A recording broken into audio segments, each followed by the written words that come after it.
يا أيها الذين آمنوا ادخلوا في السلم كافة ولا تتبعوا خطوات الشيطان إنه لكم عدو مبين. Ya, surat At-Tariq ayat yang keempat, in kullu nafsin lamma 'alaiha hafid. Sesungguhnya setiap jiwa ada para penjaga. Disebutkan pula di dalam surat Qaf ayat 16 sampai dengan 18. Walaqad khalaqnal insana wa na'lamu ma tuwaswisu bihi nafsuh. Dan sungguh telah kami ciptakan manusia, dan kami mengetahui apa yang dibisikkan oleh jiwanya. Wa nahnu aqrabu ilaihi min hablil warid, dan kami lebih dekat kepadanya daripada urat nadi. Idh yatalaqqal mutalaqiyani 'anil yamini wa 'anis shimali qa'id. Ya, ketika dua malaikat yang mencatat amalnya, qa'id, yang duduk di sampingnya, di sebelah kanan dan sebelah kirinya. Ini surat Qaf ayat 16 sampai dengan 18. Allah Subhanahu wa taala menyebutkan dua malaikat yang mencatat amalan kita semuanya, perbuatan kita semuanya, itu anil yamini wa anis shimali, ada di sebelah kanan, ada di sebelah kiri, qa'id, duduk, ya. Qa'id itu artinya qa'ada yaq'udu, artinya duduk. Duduk di sebelah kanan kita, di sebelah kiri kita, dalam keadaan mencatat amal kita, mencatat perbuatan kita. Kemudian di ayat ke-18-nya, ma yalfidhu min qaulin illa ladaihi raqibun atid. Tidaklah berucap dengan sesuatu kecuali ada malaikat, ya, Raqib dan Atid. Ini bukan nama malaikat, ya, tetapi Raqib Atid ini menyebutkan tentang sifatnya. Sifat dua malaikat yang duduk mencatat amal kita sebelah kanan dan kiri tadi adalah Raqibun Atid. Raqib itu sangat mengawasi, ya, Raqib, Atid itu selalu mencatat. Ya, selalu mencatat amal kita semuanya. Saudara-saudari jamaah rahimani wa rahimakumullah, selanjutnya disebutkan tentang bagaimana atau apa saja yang dicatat oleh para malaikat, di mana setiap dari kita ada dua malaikat yang mencatat amal kita, sebelah kanan kita, sebelah kiri kita. Ada malaikat yang menjaga kita, ada di sebelah depan kita, ada di belakang kita. Ya, para ulama menyebutkan masing-masing dari kita ada 4 malaikat. Ya, 2 itu yang mencatat amal, 2 di depan dan di belakang itu yang menjaga kita semuanya. Yang mencatat amal kita, di antara yang dicatat yang pertama adalah mencatat perbuatan kita semuanya. Yang dicatat oleh 2 malaikat tersebut yaitu semua perbuatan kita. Ya, tadi dalam ayat yang ke-16 tadi disebutkan wa nahnu aqrabu ilaikum min hablil warid.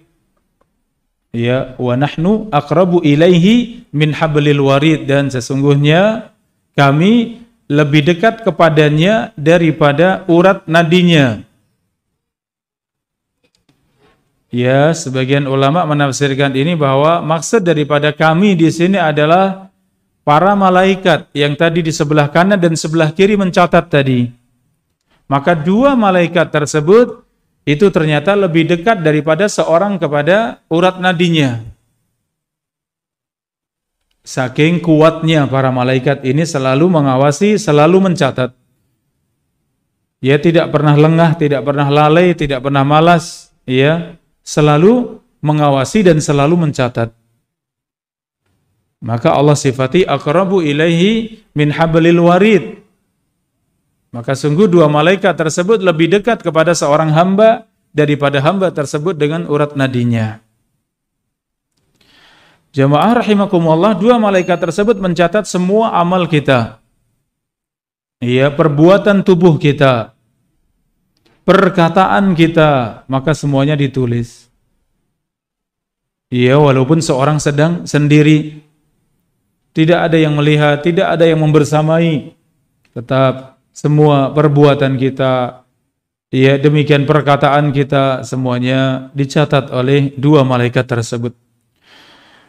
Yang kedua, jamaah rahimakumullah, di mana para malaikat mencatat ucapan dan komentar kita. Ya, ada tambahan di sini komentar ya. Karena kita hidup di masa komentar ya. Banyaknya manusia yang selalu berkomentar dengan apa yang terjadi pada orang lain, dengan apa yang diucapkan, ditulis, dilakukan oleh orang lain, dikomentari.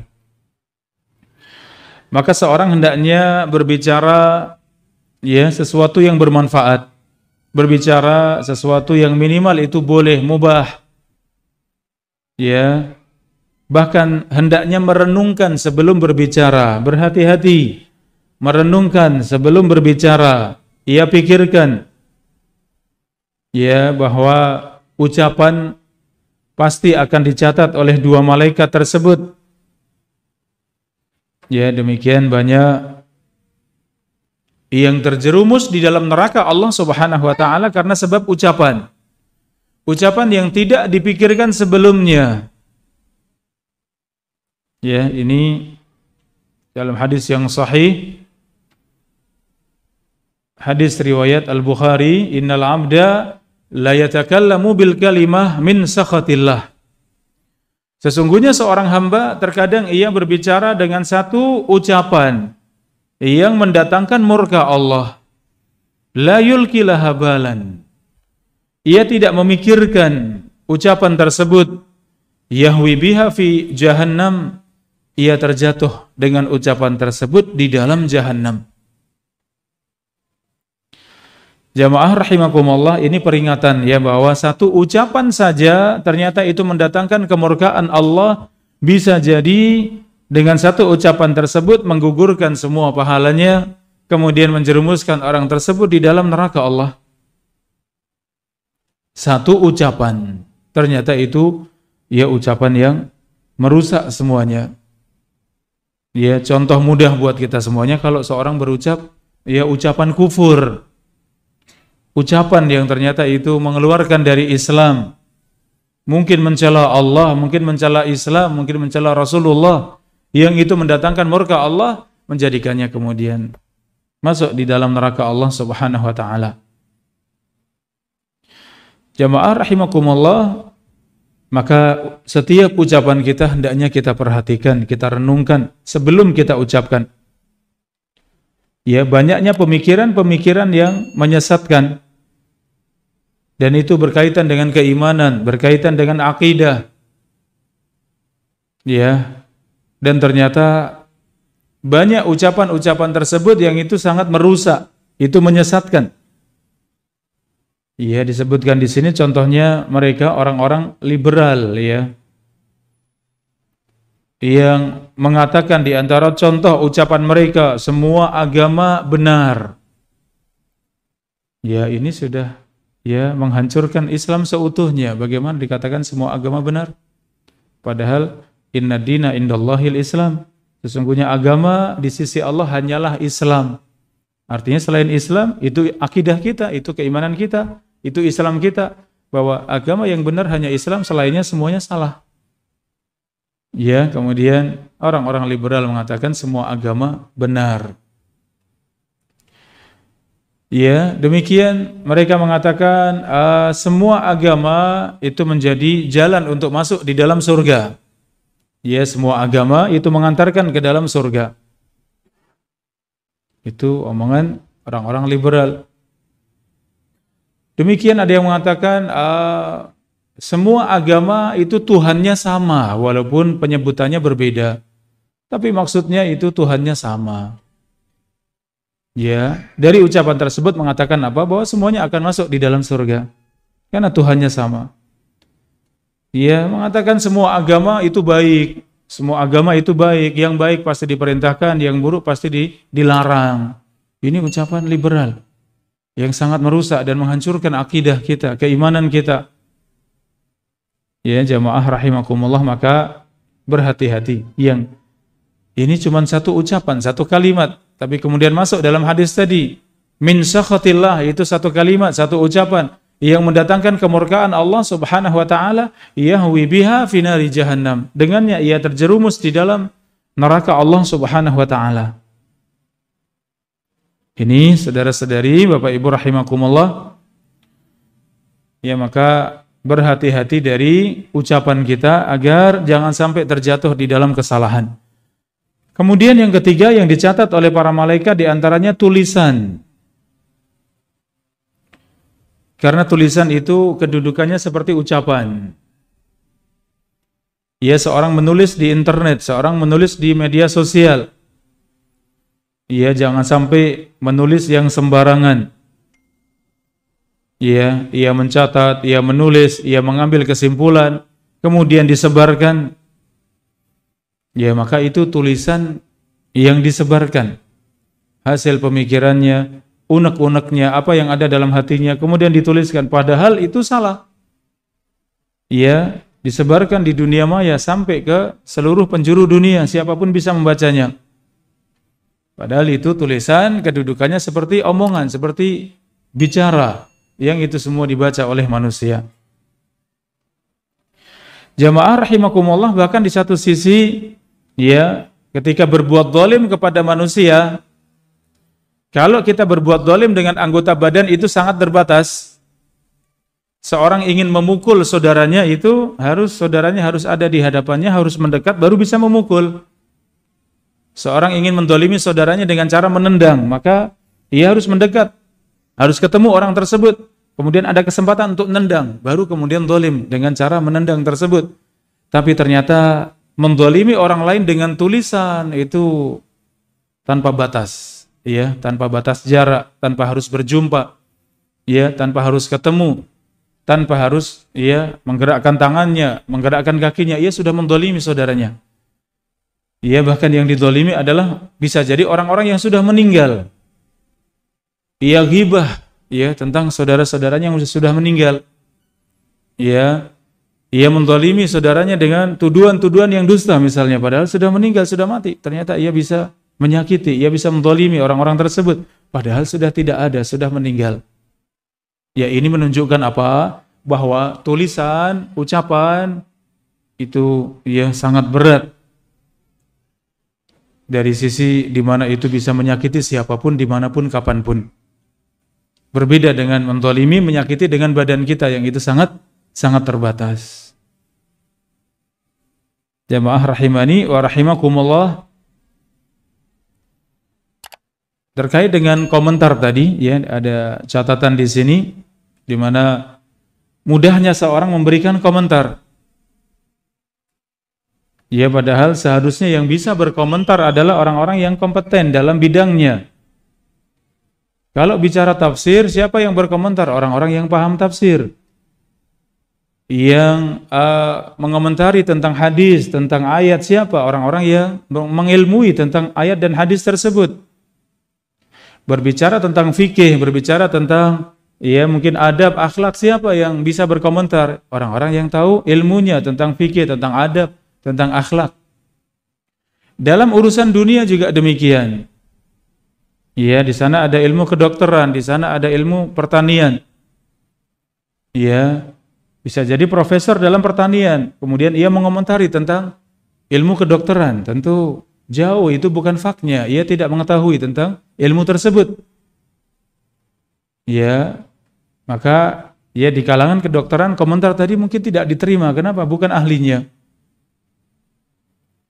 Ya, maka demikian mudahnya seorang berkomentar, dan bahkan sekarang, ya, itu yang terjadi di negeri kita, ya, jamaah rahimakumullah, karena berita itu tanpa batas, ya, artinya begitu luasnya berita, siapapun bisa menulis, siapapun bisa berkomentar. Ya, sehingga dari sisi itu maka berhati-hati. Kalau kita bukan ahlinya, bukan seorang yang tahu, maka berhati-hati karena tulisan kita itu mewakili ucapan kita, sama kedudukannya dengan ucapan kita. Jangan sampai kemudian berkomentar sesuatu yang ternyata itu kita tidak berilmu di atasnya. Jamaah rahimani wa rahimakumullah, yang terakhir yang dicatat oleh para malaikat adalah apa yang ada di dalam hati kita. Ya, apa yang ada di dalam hati kita, selain perkataan, selain perbuatan, selain tadi catatan komentar ya, maka amalan hati itu dicatat. Apa yang ada di dalam hati maksudnya amalan hati seperti riya, suudzon, hasad, iri, dengki, ya, permusuhan. Demikian sebaliknya niat yang baik juga akan dicatat. Ya, seorang berniat mengerjakan kebaikan tapi ternyata tidak kesampaian untuk mengerjakan kebaikan, maka ia tetap mendapatkan pahala dari niatan tersebut. Ya, padahal tidak jadi mengerjakan. Seorang yang sudah berniat untuk mengerjakan kebaikan, kemudian ia mengerjakan kebaikan tersebut, maka mendapatkan dua pahala. Pahala niatnya dan pahala sudah mengerjakan niat yang baik tersebut.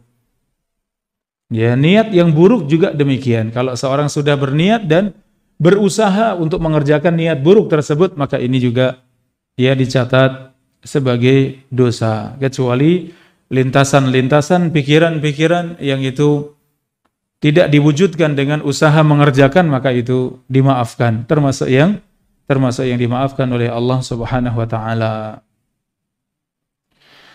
Taib, demikian jamaah rahimani wa rahimakumullah. Ya, tafsiran dari in kullu nafsin lamma 'alaiha hafid, dan sungguh setiap jiwa ada yang menjaga, ada yang mencatat. Dan ternyata catatan tersebut mencakup semua perkara yang itu bernilai pahala atau bernilai dosa, maka semuanya dicatat oleh dua malaikat di kanan dan di kiri kita. Demikian, wallahu taala a'lam bissawab.